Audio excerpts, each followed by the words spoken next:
कंचन और विशाल इन दोनों ने भागकर शादी कर ली। कंचन मात्र 21 साल की और विशाल 24 साल का था। कंचन अमीर घर से थी और विशाल मध्यम वर्गीय था। कंचन के घर वालों को इस रिश्ते से विरोध था। उसके पिता को कंचन के लिए अमीर लड़का चाहिए था। वैसे भी कंचन के पापा के मुताबिक उसकी शादी करने की उम्र भी नहीं थी। थोड़ी सी समझ आने पर वह विशाल को भूल जाएगी, ऐसा कंचन के पिताजी को लगता था। विशाल के माता पिता को इस शादी से कोई दिक्कत नहीं थी। कंचन की पढ़ाई पूरी हो और विशाल को भी अपने करियर पर अच्छे से ध्यान देना चाहिए, ऐसी उनकी इच्छा थी। बाद में वक्त आने पर वह कंचन के माँ पापा से बात करेंगे, ऐसा उन्होंने विशाल को बोला था। एक बार कंचन और विशाल को बाहर घूमते हुए कंचन के भाई ने देख लिया। कंचन को जबरदस्ती से घर लेकर गया। उन्होंने कंचन का घर के बाहर जाना बंद करवा दिया। एक दिन मौका देखकर उन दोनों ने भागकर शादी कर ली। कंचन के घरवालों ने उससे सारे रिश्ते तोड़ दिए। तुम कभी भी खुश नहीं रहोगी, ऐसी उसे बद्दुआ दी। विशाल के घर वालों को उनका विरोध नहीं था, पर उन दोनों का लिया हुआ निर्णय उसके माँ पापा को पसंद नहीं आया। हमें एक बार बताया तो होता, हम कोई न कोई मदद कर सकते थे। हम कंचन के घरवालों से इस बारे में बात करते, ऐसे विशाल को उन्होंने कहा। पर अब जो हुआ सो हुआ। उन्होंने कंचन को बहू के रूप में स्वीकार किया। कंचन और विशाल को लेकर वह कंचन के मायके में भी गए, पर कंचन के पापा अड़े हुए थे। उनको कंचन का चेहरा देखना भी पसंद नहीं था। पापा के खिलाफ जाने में मां की हिम्मत नहीं हो रही थी। कंचन के लिए अब मायका पूरी तरह से बदल गया था। धीरे धीरे कंचन का विशाल के घर में मन लगने लगा। अब अपना जो कुछ भी है वह यहाँ पर ही है, यह उसे समझ आ गया। कंचन बड़े लाड प्यार से बड़ी हुई है, उसे कोई भी काम की आदत नहीं थी। हमें ही उसे सब कुछ सिखाना पड़ेगा, यह विशाल की माँ को पता था। सब कुछ अच्छा चल रहा था, पर नियति के मन में कुछ अलग ही चल रहा था। उनकी शादी को जैसे तैसे 1 साल हुआ था कि एक एक्सीडेंट में विशाल दुनिया छोड़कर चला गया। सभी पर दुख का पहाड़ टूट पड़ा। ऐन जवानी में अपने बेटे की मृत्यु होने के कारण विशाल के पापा को जबरदस्त मानसिक धक्का लगा। कंचन भी पूरी तरह से टूट गई थी। अभी तो उनकी गृहस्थी शुरू ही हुई थी। कंचन के मायके वालों को भी यह बात मालूम पड़ी, तब भी कंचन के मायके वाले कोई भी नहीं आए। विशाल की माँ इन सब में धैर्य से बर्ताव कर रही थी। विशाल के अंतिम संस्कार का कार्य निपटाकर उन्होंने कंचन को उसके मायके छोड़ आने का निर्णय पक्का किया। कंचन अपने मायके जाने के लिए तैयार नहीं थी।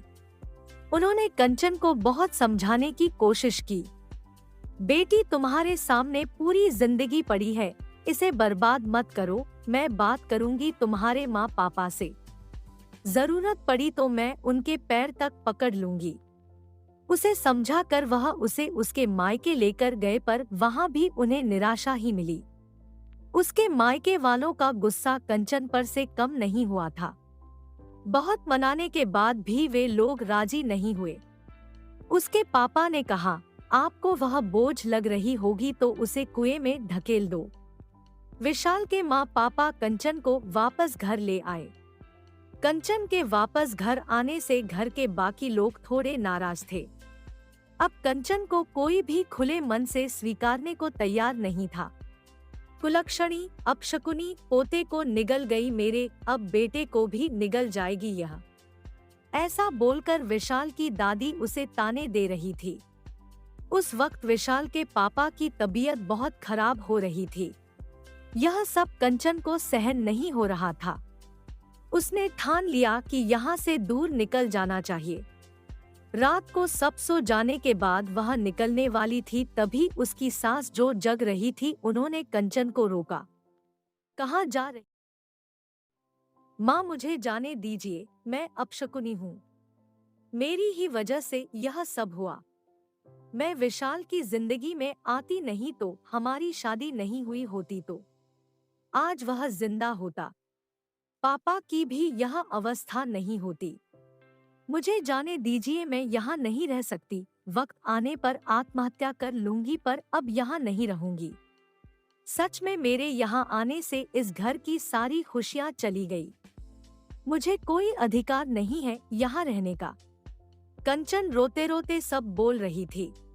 उसके सास ने उसे पहले शांत किया। कंचन, तुम दोनों मिले नहीं होते तो, तुम्हारी शादी हुई नहीं होती तो, उस दिन उस ट्रक ड्राइवर ने नशे में गाड़ी नहीं चलाई होती तो, रास्ते पर लोगों ने विशाल को वक्त पर हॉस्पिटल में ले गए होते तो, बहुत तो है बेटा। और अब वक्त निकल गया है इन सब बातों का विचार करने का। विशाल तो मेरा बेटा था। मेरी क्या अवस्था हुई होगी इन सब में। एक बार तो विचार किया क्या तुमने? वह तो चला गया और अब तुम भी छोड़कर चली जाओगी मुझे। कंचन, तुम मुझ पर बोझ थी, इसलिए मैं तुम्हें तुम्हारे मायके छोड़ने नहीं गई थी।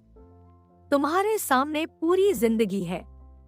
किसी के चले जाने से हम जीना तो नहीं छोड़ सकते। यहाँ से ज्यादा तुम वहाँ पर खुश रहोगी, क्योंकि यहाँ विशाल की यादें तुम्हें हमेशा दुख देगी, ऐसे में सोचती थी। पर जाने दो, जो हुआ सो हुआ। अब तुम पढ़ाई पूरी करोगी, मैं हूँ तुम्हारे साथ। और इनकी चिंता करने के लिए मैं हूँ, ना सिर्फ तुम्हारा साथ चाहिए मुझे बेटा इस सब में। विशाल के जाने से हर कोई परेशान था। हर किसी का बोलने का तरीका अलग हो गया है। तुम्हारा दुख मैं अच्छे से समझ सकती हूँ, पर अब तुम्हें संभलना होगा। लोगों का बोलना नजरअंदाज करना होगा तुम्हें।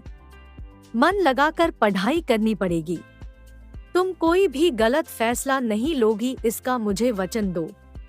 मैंने मेरा जवान बेटा गंवाया है और अब बेटी को नहीं खोना चाहती। सास को बातें सुनकर कंचन को रोना आया। उसने सास को गले लगाया। माँ, मैं कहीं नहीं जाऊंगी आपको छोड़कर, आप जैसा बोलोगे वैसे ही करूंगी। कंचन की सास भी मन भर के रोई। आज पहली बार उनका दुख फूट फूट कर बाहर आया था। आगे कंचन ने मन लगाकर पढ़ाई की, बहू नहीं वह उस घर की बेटी बनी। बहुत सारे ताने, बुरी बातें सुनी उसने। हर एक राह पर उसके सास उसके साथ थी। वो दोनों एक दूसरे की ताकत बनी। कंचन आईपीएस अधिकारी बनी। अब उसे दोष देने वाले लोगों का मुंह बंद हो गया। कंचन के मायके वालों को भी ये खबर पता चली। उसके पापा के सिवाय मायके के बाकी लोग उसे पूछने लगे थे। सास ने अच्छा जोड़ीदार चुनकर कंचन की दूसरी शादी करवाई। शादी के बाद भी कंचन अपनी इस माँ को कभी नहीं भूली। सास के रूप में कंचन को उसकी जिंदगी को सही मायने से जीना सिखाने वाली माँ मिली थी। पर सच में कंचन के सास जैसी ऐसी कितनी समझदार औरतें इस समाज में हैं, जो एक चौखट से बाहर जाकर सोचती है और दूसरों का आधार बनकर उनका जीवन सफल बनाती है। कहानी सुनने के लिए धन्यवाद। कृपया कहानी को लाइक करें और चैनल को सब्सक्राइब करें। धन्यवाद।